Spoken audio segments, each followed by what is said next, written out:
ങ്ങളെ ഏത് രീതിയിൽ വിനിമയം ചെയ്യണം എന്നതിനെപ്പറ്റി വ്യക്തമായ കാഴ്ചപ്പാടുകൾ മുസ്ലിം ജനസാമാന്യത്തിന് വിശുദ്ധ ഖുർആനിലൂടെ പരിശുദ്ധ ഹദീസ് ശരീഫിലൂടെ വ്യക്തമാക്കിയിട്ടുണ്ട്. സഹാബിമാരി എല്ലാവരും പണമുള്ളവരും പണമില്ലാത്തവരും എല്ലാം ഉണ്ടായിരുന്നു.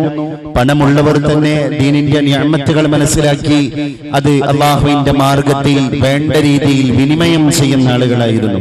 പണക്കാരായ സഹാബത്ത് പള്ളിയിൽ പോയിരുന്ന് ഇബാദത്തും ചെയ്യും. അവർക്ക് അള്ളാഹു കൊടുത്ത പണം പരിശുദ്ധ തമ്പുരാന്റെ മാർഗത്തിൽ സ്വതക്ക കൊടുത്തിട്ട് പുണ്യം നേടും ചെയ്യും. സഹാബികളാണെങ്കിലോ നന്മയുടെ വിഷയത്തിൽ പരസ്പരം മത്സരിക്കുന്ന മനോഭാവമുള്ള ആളുകളായിരുന്നു. അപ്പോഴാണ് കുറച്ച് പാവപ്പെട്ട ആളുകൾ വിശുദ്ധ നബിയുടെ സന്നിധിയിൽ വന്നിട്ട് പരാതി പറഞ്ഞത്, നബിയെ, ഞങ്ങളിലുള്ള പണക്കാര് ഞങ്ങൾ ചെയ്യും പോലെ പള്ളിയിൽ വന്നിട്ട് ആരാധനാ നിമഗ്നമായ മനസ്സോടുകൂടെ പരിശുദ്ധ തമ്പുരാന്റെ മുമ്പിൽ ഭജനമിരുന്ന് ഞങ്ങളെപ്പോലെ ഖുർആൻ ഓതുന്നു, ഞങ്ങളെപ്പോലെ ആരാധനാ കൃത്യങ്ങളിൽ വ്യാപൃതരാകുന്നു. അത് ഞങ്ങളും ചെയ്യുന്നുണ്ട്. പക്ഷേ പുണ്യത്തിൽ അവർ ഞങ്ങളെ ഓവർടേക്ക് ചെയ്യുകയാണ്. അത് മറ്റൊന്നുമല്ല, അവർക്ക് അള്ളാഹു ധനം കൊടുത്തിട്ടുണ്ട്. ആ ധനം അള്ളാഹുവിന്റെ മാർഗത്തിൽ ചെലവഴിച്ച് ഞങ്ങളെക്കാൾ അവർ പുണ്യം നേടുന്നുണ്ട് നബിയെ എന്ന് കുറച്ച് പാവപ്പെട്ട സഹാബികൾ പണക്കാരായ സഹാബികളെ പറ്റി പറഞ്ഞപ്പോ വിശുദ്ധ റസൂൽ സല്ലല്ലാഹു അലൈഹി വസല്ലം തങ്ങള് ഖുർആനിന്റെ വെളിച്ചത്തിൽ തന്നെ അതിന് മറുപടി കൊടുത്തത്, ദാലിക ഫദ്ലുല്ലാഹി യുതീഹി മൻ യശാ. അല്ലാഹു സുബ്ഹാനഹു വ തആല അവൻ ഉദ്ദേശിച്ച ആളുകൾക്ക് കൊടുക്കുന്ന ഒരു ഫദ്ലാണത്. അത് പടച്ച തമ്പുരാന്റെ ഔദാര്യമാണ്. ആ ഔദാര്യത്തെ ചോദ്യം ചെയ്യാൻ നമ്മൾ ആളല്ല. നിഅമൽ മാലുസ് സാലിഹു ലിൽ മർഇ സാലിഹി. ഏറ്റവും ഉത്തമനായ മനുഷ്യനെ ഏറ്റവും ഉത്തമമായ സ്വത്ത് അള്ളാഹു കൊടുത്തിട്ടുണ്ടെങ്കിൽ അവനേക്കാൾ ഭാഗ്യം ചെയ്ത മനുഷ്യൻ ദുനിയാവിൽ വേറെ ഒരുത്തനില്ല. ലാ ബഅസ ബിൽ ഗിന. മുതലാളിയാകുന്നത് തെറ്റല്ല. ലിമൻ ഇത്തഖല്ലാഹ്. അള്ളാഹുവിനെ സൂക്ഷിക്കുന്ന ഒരാൾക്ക്. एक आदमी मालदार होना एक गुनाह नहीं है.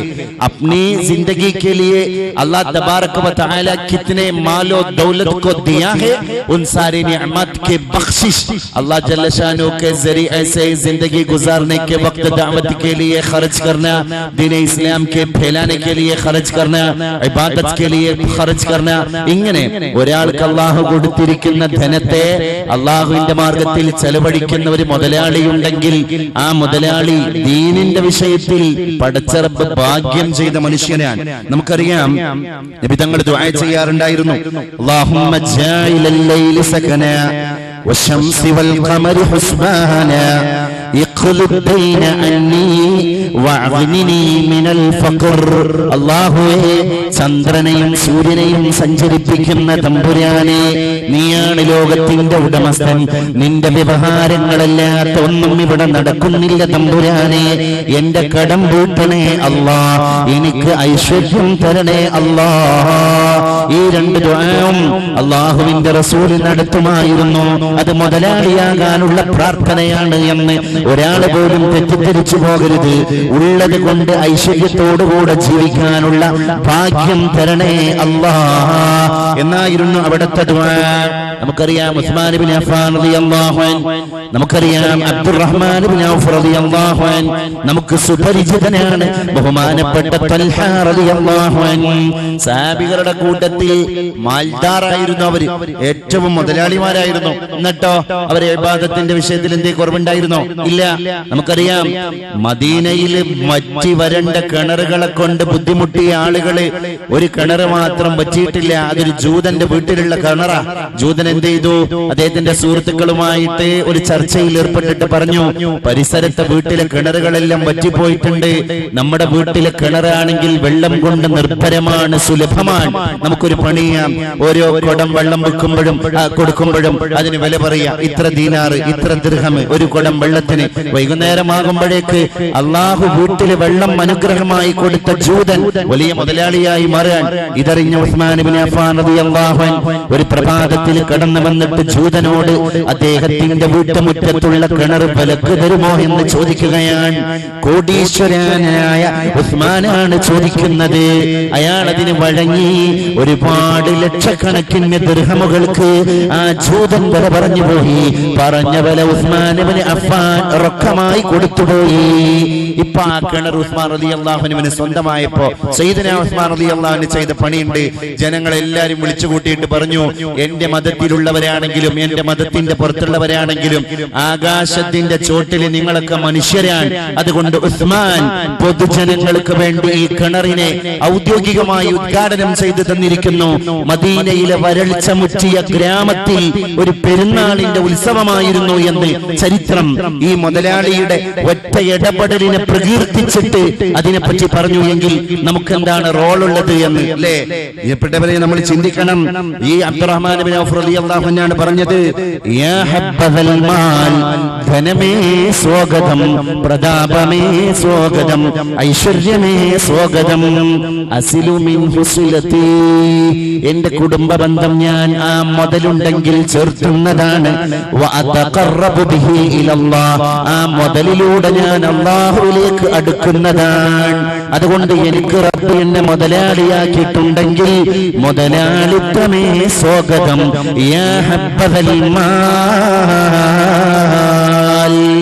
ഈ മുതലാളിയായ അബ്ദുറഹ്മാൻ ഇബ്നു ഔഫ് റളിയല്ലാഹു അൻഹു ആണ് അങ്ങനെ ദ്വാരുന്നത്, അല്ലെങ്കിൽ അങ്ങനെ പ്രതീക്ഷ പ്രകടിപ്പിച്ചത്. യാ ഹബ്ബൽ മാൽ, വെൽക്കം. എന്താ അങ്ങനെ പറയാൻ കാരണം? അദ്ദേഹം പറഞ്ഞു, എനിക്ക് എന്റെ റബ്ബ് സ്വത്ത് തന്നിട്ടുണ്ടെങ്കിൽ അസുലുബിഹി, ഞാൻ ആദ്യം കുടുംബബന്ധം ചേർക്കും. എന്റെ കുടുംബത്തിലുള്ള കടക്കാരും പട്ടിണിക്കാരുമായ ആളുകളുടെ പരിവട്ടം പായാരം ഞാൻ എന്റെ മുതൽ കൊണ്ട് തീർക്കും. അപ്പൊ എന്താ പുണ്യം കിട്ടാൻ പോകുന്നത്? അവർക്ക് ഭൗതിക സൗകര്യങ്ങൾ കൂടല്ലേ അതുകൊണ്ട് ചെയ്യുന്നത്? യെസ്. പക്ഷേ ഒരു കുടുംബക്കാരന് ഭൗതിക സൗകര്യങ്ങൾ കൂട്ടിക്കൊടുക്കുന്നോണ്ട് ഇത് കൊടുക്കുന്ന സഹായിക്ക് അള്ളാഹു കൊടുക്കുന്ന പ്രതിഫലത്തെ പറ്റി നബി തങ്ങൾ പറഞ്ഞ ഹദീസ് കേട്ടപ്പോ അള്ളാഹുവിലേക്ക് അടുക്കാൻ മുതലാളിയായിട്ട് എനിക്ക് സാധിക്കണം എന്നൊരു ആംബിഷൻ എന്റെ ഹൃദയത്തിൽ തുടികൊട്ടി എന്നാണ് അബ്ദുറഹ്മാൻ ഇബ്നു ഔഫ് റളിയല്ലാഹു അൻഹുവിന്റെ വചനം നമ്മൾ ഓർമ്മപ്പെടുത്തുന്നത്. ഇതുപോലെയായിരുന്നു സുബൈർ റളിയല്ലാഹു അൻഹു. അബ്ദുല്ലാഹ് റളിയല്ലാഹു അൻഹുവിന്റെ വാപ്പയായ സുബൈർ റളിയല്ലാഹു അൻഹു വലിയ മുതലാളിയായിരുന്നു. ആ സുബൈർ റളിയല്ലാഹു അൻഹുവിന്റെ അടുക്കലുള്ള സമ്പത്തിനെ പറ്റി ജനങ്ങൾ പറയുന്നുണ്ട്, 5 കോടി ദിർഹമായിരുന്നു ഒറ്റ സമയത്തിന് അദ്ദേഹത്തിന്റെ കയ്യിൽ. ദിർഹം ദീനാർ അഥവാ കറൻസി ആയിട്ട് മാത്രം അദ്ദേഹത്തിന്റെ കയ്യിലുണ്ടായിരുന്നത്. ത്വൽഹാ റളിയല്ലാഹു അൻഹു ഇങ്ങനെ സമ്പത്ത് ഇങ്ങനെ കുമിഞ്ഞുകൂടി നിൽക്കുമ്പോ എല്ലാവർക്കും സഹായം ചെയ്യും. അപ്പോഴാണ് തന്റെ സഹധർമ്മിണിയായ ഭാര്യ ത്വൽഹാ റളിയല്ലാഹു അൻഹുവിന്റെ ഭാര്യ അദ്ദേഹത്തിന്റെ അടുക്കൽ വന്നാണ്ട് ചോദിക്കാണ്, പ്രിയതമനായ ഭർത്താവേ, പാവപ്പെട്ട ജനങ്ങൾ ഇനിയുണ്ടല്ലോ മദീനത്ത്, അങ്ങക്കൊന്ന് സദഖ കൊടുത്തൂടെ? എന്നെ കേട്ടുകൊണ്ടിരിക്കുന്ന എന്റെ സഹോദരിമാരെ, നമുക്കിതൊരു ധർമ്മമാണ്. സ്വന്തം ഭർത്താവിന്റെ മുതലാളിത്തം അള്ളാഹു കൊടുത്ത ഐശ്വര്യമാണെങ്കിൽ ദീനിന്റെ മാർഗത്തിൽ അതൊന്ന് ചെലവഴിച്ചുകൂടെ എന്ന് പറയുന്ന ഒരു ചാലക ശക്തിയായി മാറാൻ അടുക്കളയുടെ വിളക്കുമാടമാകുന്ന നിങ്ങൾക്ക് സാധ്യമാകണം. ആരെപ്പോലെ? ത്വൽഹാ റളിയല്ലാഹു അൻഹുവിന്റെ ഭാര്യയെ പോലെ 10 മിനിറ്റ് കൊണ്ട് അങ്ങാടിയിലേക്ക് പോയി ഒട്ടകക്കട്ടിൽ നയിച്ചിട്ട് ത്വൽഹാ റളിയല്ലാഹു അൻഹു 10 മിനിറ്റ് കഴിഞ്ഞപ്പോ തിരിച്ചു വന്നു. അടുക്കളന്റെ വാതിൽക്കൂടെ തിരിച്ചു വരുന്ന പിന്നെ ഭർത്താവിനോട് ഭാര്യ ചോദിക്കാൻ, എത്ര കൊടുത്തു? അപ്പൊ പറഞ്ഞെന്താ അറിയോ? 400 മിനദ് ദറാഹിം. 400 മാത്രല്ല, 400,000 മിനദ് ദറാഹിം. ഞാൻ 4 ലക്ഷം ദിർഹം പാവങ്ങൾക്ക് വിതരണം ചെയ്തിട്ടാണ് ഇപ്പൊ വരുന്നത്. 10 മിനിറ്റ് കൊണ്ട്. നമ്മൾ ചിന്തിക്കണം, അള്ളാഹുവിന്റെ മാർഗത്തിൽ ദീനിനെ കൊടുത്ത മനുഷ്യന്മാരൊക്കെ അങ്ങനെയായിരുന്നു. സഹാബിയായ മിഖ്ദാം റളിയല്ലാഹു അൻഹു പാല് വിറ്റിട്ട് ഉപജീവനം നടത്തിയപ്പോ അയൽവാസികളൊക്കെ കളിയാക്കാൻ തുടങ്ങി. അന്ന് അറബികൾക്കിടയിൽ പാല് വെറുതെ കൊടുക്കുക എന്നല്ലാതെ വിൽപ്പന നടത്തുന്ന ശീലം കുറവായിരുന്നു. അദ്ദേഹം ഒരു കച്ചവടവൽക്കരിച്ചപ്പോ ആളുകൾ കളിയാക്കിയപ്പോ ഈ മനുഷ്യൻ പറഞ്ഞെന്താ അറിയോ? നോ പ്രോബ്ലം, ഞാൻ പാല് കച്ചവടം ചെയ്തു. എന്റെ പാലിന് എന്റെ അധ്വാനത്തിൽ നിന്നുള്ള ഒരു വില ഞാൻ പറഞ്ഞിട്ടുണ്ടെങ്കിൽ അത് കുഴപ്പമില്ല. സമിഅ്തു നബിയ, നിങ്ങളുടെയും എന്റെയും ഒക്കെ ഉസ്താദായ നബി തങ്ങളെ ഞാൻ കേട്ടിട്ടുണ്ട്. ലയഅതിയന്ന അലന്നാസി സമാൻ, ജനങ്ങൾക്കൊരു കാലം വരാനുണ്ട്, ലാ യൻഫഉ ഫീഹി, അന്ന് ഉപകാരപ്പെടൂല ഇല്ല ദീനാറു വദ്ദിർഹമു, പണമായിരിക്കും അന്ന് ഉപകാരപ്പെടുക. പൈസ മനുഷ്യന് ആവശ്യം ഉണ്ടാവും. ആ ആവശ്യം ഉണ്ടാകുന്ന സമയത്ത് അന്തസ്സോടുകൂടെ നിലനിൽക്കാൻ മനുഷ്യന് സാധ്യമാകണം. അതുകൊണ്ട് അല്ലാഹു തആല തരുന്ന നിഅമത്ത് തന്നെയാണ് പണം. അതിനെ വിനിമയം ചെയ്യുക എന്ന് പറയുന്ന മാധ്യമത്തിലാണ് പല മുസ്ലിങ്ങളും പഴിച്ചുപോയത്. അള്ളാഹു നമുക്കൊക്കെ ഖൈർ നൽകി അനുഗ്രഹിക്കുമാറാകട്ടെ.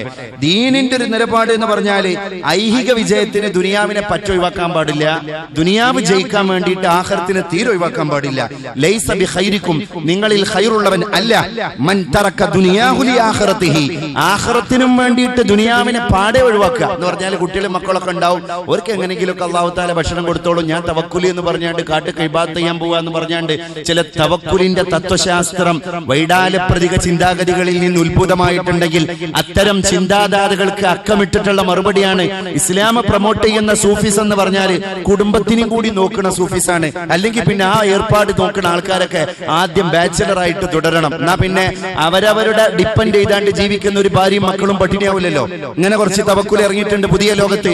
ആ തവക്കുലിനെ ദീനുൽ ഇസ്ലാം പ്രൊമോട്ട് ചെയ്യുന്നില്ല. വല ആഖിറതഹു ബിദുനിയാഹു, ദുനിയാവിനെ വിറ്റിട്ട് ആഖിറത്തിനെ വാങ്ങണ്ട, ആഖിറത്തിനെ വിറ്റിട്ട് ദുനിയാവിനെ വാങ്ങണ്ട. ഫഇന്ന ദുനിയാ ബലാഉൻ ഇലൽ ആഖിറ, നിങ്ങൾക്ക് ദുനിയാവ് കുറച്ച് സമ്പാദിക്കുക എന്ന് പറഞ്ഞത് ആഖിറത്തേക്കുള്ള ഒരു എനർജിയാണ്. ദുനിയാവ് നിങ്ങൾ സമ്പാദിക്കുക എന്നുള്ളത് ആഖിറത്തിലേക്കുള്ള എനർജിയാണ്. വലാ തകൂനു കല്ലൻ അലന്നാസ്, ഈ ഹദീസിന്റെ അവസാന നബി തങ്ങൾ പറഞ്ഞെന്താ, നിങ്ങൾ ഒരിക്കലും ജനങ്ങൾക്ക് ഭാരമായി മാറരുത്. സ്വന്തം കാൽമ നിൽക്കുക എന്ന് പറയും, അതന്നെ ജനങ്ങൾക്ക് ഭാരമാവില്ല. തകൂനു കല്ലൻ അലന്നാസ്. അല്ലാഹു സുബ്ഹാനഹു വ തആല ബോധം നമുക്കൊക്കെ നൽകി അനുഗ്രഹിക്കുമാറാകട്ടെ. അല്ലാഹു നമുക്കൊക്കെ ഹലാൽ സമ്പാദിക്കാനും ഹലാലിൽ ചെലവഴിക്കാനുമുള്ള ഭാഗ്യം നൽകി അനുഗ്രഹിക്കുമാറാകട്ടെ. കുടുംബിനികൾ കഴിഞ്ഞ ആഴ്ചയിലെ പ്രതികരണം അറിയിച്ചിട്ടുണ്ട്. കഴിഞ്ഞ ആഴ്ച നമ്മൾ പറഞ്ഞത് മനുഷ്യന്റെ സ്വകാര്യതയെ വെളിപ്പെടുത്തുന്നതിനെ പറ്റിയും സ്വകാര്യതയിലേക്ക് എത്തി നോക്കുന്നതിനെ പറ്റിയും ഒക്കെയുള്ള ചില ഹദീസിന്റെ വെളിച്ചത്തിലുള്ള ഒരു പഠന ക്ലാസ് ആയിരുന്നു കഴിഞ്ഞ ജുമഅക്ക് ഹ്രസ്വമായി അറിയിച്ചത്. അതിൽ നിന്ന് പാഠം ഉൾക്കൊണ്ട് ചില കുടുംബിനികളൊക്കെ വന്ന കുടുംബനാഥന്മാരുടെ അടുക്കൽ സന്ദേശം പറഞ്ഞയച്ചത്, ചില വീട്ടിൽ ഞങ്ങളുടെ മക്കള് തന്നെ വളരെ സ്പ്ലിറ്റിങ്ങിലാണ്. ആദ്യം ഈ സന്ദേശം കുടുംബത്തിലെ മക്കൾക്ക് കൊടുക്കണം എന്നുള്ള കാര്യമാണ്. ഇൻഷാ അല്ലാഹ് സമയം പോലെ നമുക്ക് കുടുംബവും മക്കളും ഒക്കെ ആയിട്ട് ബന്ധപ്പെടുന്ന കാര്യങ്ങളെയൊക്കെ നമ്മളെ സമയം പോലെ നമുക്ക് അനുകൂലമാകുന്ന മുറക്ക് ചർച്ച ചെയ്യാം എന്ന കാര്യം എന്റെ കുടുംബിനികളെ ഓർമ്മപ്പെടുത്തുകയാണ്. നാളെ നമ്മളെ കുട്ടികൾക്ക് ഒരു ക്ലാസിന്റെ രക്ഷിതാക്കളുടെ മീറ്റിംഗ് കഴിഞ്ഞ ആഴ്ച കഴിഞ്ഞു. അടുത്ത ക്ലാസിന്റെ രക്ഷിതാക്കളുടെ മീറ്റിംഗ് നാളെ നമ്മുടെ കുട്ടികൾക്ക് നടക്കുകയാണ്. ആ രക്ഷിതാക്കൾക്കും കുട്ടികൾക്കും ഒക്കെയുള്ള സ്പെഷ്യൽ ഭക്ഷണം മാർക്കറ്റിലെ നമ്മുടെ സുഹൃത്തുക്കളാണ് ഓഫർ ചെയ്തിരിക്കുന്നത്. മുഹമ്മദിന്റെ നേതൃത്വത്തിൽ അവര് റബീഉൽ അവ്വലിന്റെ ഫണ്ടിൽ നിന്നും മൗലിദിന്റെ ഫണ്ടിൽ നിന്നൊക്കെ നീക്കിവെച്ച ബാലൻസ് തുക ഉപയോഗിച്ച് ദീനിന്റെ മാർഗത്തിലുള്ള ദീന് പഠിക്കുന്ന മുത്തഅല്ലിമീങ്ങൾക്ക് ഭക്ഷണം കൊടുക്കണമെന്ന് തീരുമാനിച്ചിരിക്കുകയാണ്. അല്ലാഹുവേ, മാർക്കറ്റിലെ നല്ല ചെറുപ്പക്കാരായ ദീനിനോട് നല്ല ഇമ്പം പ്രകടിപ്പിക്കുന്ന സുഹൃത്തുക്കളുടെ ജോലികളിൽ നീ ബർക്കത്ത് ചെയ്യണേ തമ്പുരാനെ. അവരുടെ കുടുംബത്തിലും നീ ഐശ്വര്യം ചെയ്യണേ തമ്പുരാനെ. ഇന്ത്യ രാജ്യത്തിന്റെ അന്താരാഷ്ട്ര തലങ്ങളിൽ തന്നെയുള്ള ഒരു ശബ്ദമായിരുന്നു ഇന്നലെ നമ്മളോട് വിട പറഞ്ഞു പോയ ഈ അഹമ്മദ് സാഹിബ്. അല്ലാഹു അദ്ദേഹം അടക്കമുള്ള ദീനീ സേവകരായ എല്ലാ ആളുകൾക്കും ഖൈറും മഗ്ഫിറത്തും നൽകി അനുഗ്രഹിക്കുമാറാകട്ടെ. അദ്ദേഹത്തിന്റെ കുടുംബത്തിനും ഈ സമുദായത്തിനും അല്ലാഹു ഒരു പകരക്കാരനെ നൽകി അനുഗ്രഹിക്കുമാറാകട്ടെ. അതുപോലെ തന്നെ നമ്മളിൽ നിന്നൊക്കെ വിട പറഞ്ഞു പോയ ഒരുപാട് സുഹൃത്തുക്കളും മുഅ്മിനീങ്ങളും മുഅ്മിനാത്തുകളും ലോകത്ത് തന്നെ വിട പറഞ്ഞു പോയവർ അല്ലാഹു അവരുടെയൊക്കെ ഖബറിടത്തെ പ്രകാശിപ്പിച്ചു കൊടുക്കുമാറാകട്ടെ. നമ്മളെ പള്ളിയെ സഹായിക്കുന്നവരെ അല്ലാഹു എന്നും സഹായിക്കുമാറാകട്ടെ. വാഖിർ ദഅവാനാ അൽഹംദുലില്ലാഹി വസ്സലാമു അലൈക്കും വറഹ്മത്തുള്ളാഹി.